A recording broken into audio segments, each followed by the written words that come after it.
मणिपुर में हुए महिलाओं के साथ बर्बरतापूर्वक अमानवीय घटना एवं अन्य राज्यों में महिलाओं के साथ नित्य प्रतिदिन हो रहे उत्पीड़न के विरोध में गर्ल्स प्रोटेस्ट पूर्णिया के तत्वावधान में एक रैली निकाली गई, जिसमें भारी संख्या में लोगों ने भाग लिया।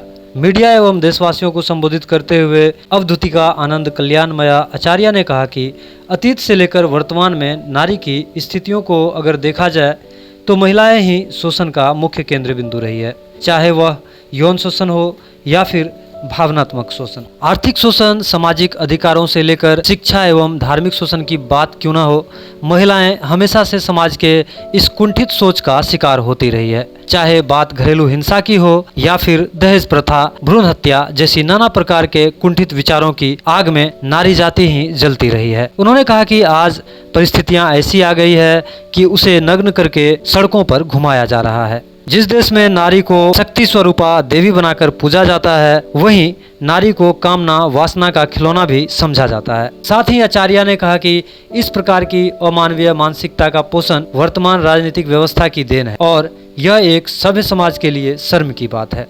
यह रैली गर्ल्स प्रोटेस्ट की ओर से है और ये जो रैली हम लोग अभी यहाँ पर निकाल रहे हैं कि विगत 2.5 महीने से जो भारत देश का एक अंग है, जो खूबसूरत राज्य है मणिपुर, और वहाँ पर जाति समुदाय में जो हिंसा हो रही है और उस हिंसा में जो मुख्य केंद्र बिंदु बनती जा रही है वो नारी है। और नारी को अभी वर्तमान समय में राजनीति जो हो रही है वर्तमान समय में, वो मुख्य रूप से नारी के ऊपर ज़्यादा फोकस हो रहा है। कहीं पर भी राजनीति होती है तो नारी की जो इज्जत होती है उसके साथ राजनीति होती है, और वहाँ पर जो समुदाय लड़ रहे हैं वे लोग भी लड़ाई में नारी को ही केंद्र बना करके एक दूसरे गुटों को नीचा दिखाने की कोशिश कर रहे हैं, एक दूसरे पार्टी को वो लोग नीचा दिखाने की कोशिश कर रहे हैं और नारी बच्चों पर ज़्यादा अत्याचार कर रहे हैं। तो उसके खिलाफ में हम लोग यहाँ पर गर्ल्स प्रोटेस्ट जो है, हम लोग उनके वीमेंस प्रोटेक्शन के लिए हम लोग यहाँ पर पूरे रैली कर रहे हैं और भारत सरकार से ये निवेदन करते हैं कि इस देश में बेटी पढ़ाओ बेटी बचाओ की स्लोगन्स चलते हैं और इस देश में सबसे अधिक अन्यत्र देशों की अपेक्षा भारत देश में सबसे अधिक दुष्कर्म होते हैं, यौन शोषण होते हैं और उनकी हत्याएं होती है। और सरकार नियम बनाते जरूर है नियम, लेकिन उस नियम को सरकार प्रतिपालन नहीं करते। गुटों में बटे रहने के कारण, पार्टी में रहने के कारण अपने दल के लोगों को बचा करके नारियों पर शोषण अत्याचार बढ़ते जा रहा है।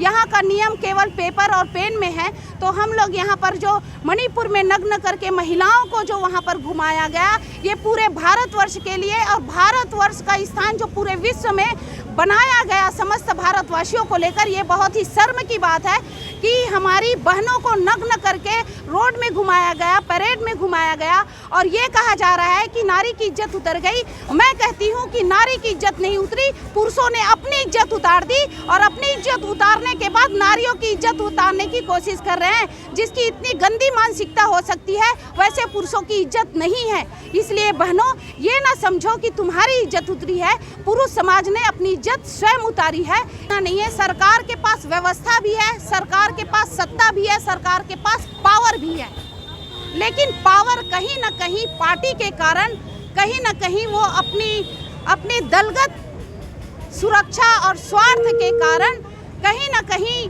वो जितना प्रभावशाली उनका जो दिखना चाहिए वो नहीं दिखता है। अच्छा, मणिपुर मामले में जो इसमें दोषी है उससे क्या कार्रवाई आप चाहते हैं, किस तरह से हो? मणिपुर में जो दोषी है वहाँ पर 2 गुटों की लड़ाई हो रही है। दोषी तो दोनों तरफ होंगे, तो हम दोषियों को सजा चाहते हैं। हम समुदाय से हमको कोई मतलब नहीं है। जो भी दोषी है, चाहे इधर हो चाहे उधर हो, चाहे महिला हो चाहे पुरुष हो, जो भी दोषी हो उसे सजा दीजिए और जो भारत में न्याय है उस पर विश्वास जनता कर सके, ऐसा प्रभावशाली निर्णय हो और कठोर से कठोर उस पर कार्रवाई हो। मतलब सरकार इस मामले में पूरी तरह से वहाँ की विफल है? जी, वहाँ की राज्य सरकार इस मामले में पूरी तरह से विफल है और सक्रिय नहीं है, निष्क्रियता दिखाई देती है। 2.5 महीने से वहाँ पर इतना मणिपुर हिंसा चल रही है, लेकिन उस पर जो होना चाहिए, जो एक्शन लेना चाहिए, वो उतना प्रभावशाली नहीं है। क्या परिचय? मैं Avadhutika Anand Kalyanamaya Acharya, girls protest. Aryabhatta institute of technical education. अब आप बताइए आप आईटी क्यों कर रहे हैं? आईटी सेक्टर में गवर्नमेंटल एवं प्राइवेट प्लेसमेंट बहुत है। अभी आईटी की क्रांति है, सो मुझे तो यही करना था।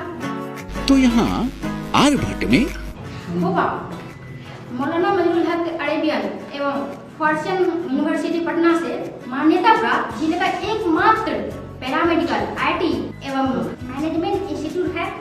क्यों ना मैं इसे चूज करूं? आर्यभट्ट यानी कि सही फैसला। थैंक्स टू आर्यभट्ट इंस्टीट्यूट जिसने मुझे दिया कॉन्फिडेंस एवं आगे बढ़ने का हौसला। पारा मेडिकल कोर्स करें, नौकरी तुरंत पाएं। Contact number 7739023553। Campus office Kaptanpara near Durga मंदिर पूर्णिया।